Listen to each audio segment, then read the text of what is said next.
അപ്പൊ സുഖദുഃഖങ്ങൾക്ക് കാരണം ഇവിടെ ആ ഭിക്ഷുവിന്റെ പാട്ടിൽ പറയുന്നുണ്ട്, നായം ജനോമേ സുഖ ദുഃഖ ഹേതുന്ന ദേവതാത്മാ ഗ്രഹകർമ്മകാല മനഃപരം കാരണമാമനന്തി സംസാരചക്രം പരിവർത്തയേദ്യം ദാനം സുധർമ്മോ നിയമോയമശ്ച ശ്രുതം ച കർമാണി ച സദ്വൃതാനി സർവേ മനോനിഗ്രഹലക്ഷണാന്ത പരോഹി യോഗോ മനസ സമാധി.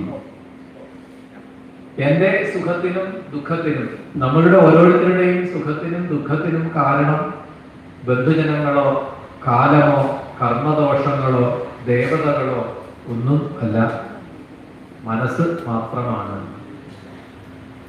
മനസ്സാണ് സുഖദുഃഖങ്ങളെ ഉണ്ടാക്കുന്നത്. ആ മനസ്സിനെ ജയിച്ചു കഴിഞ്ഞാൽ അവൻ ഈ സംസാരത്തെ ജയിച്ചു കഴിഞ്ഞു.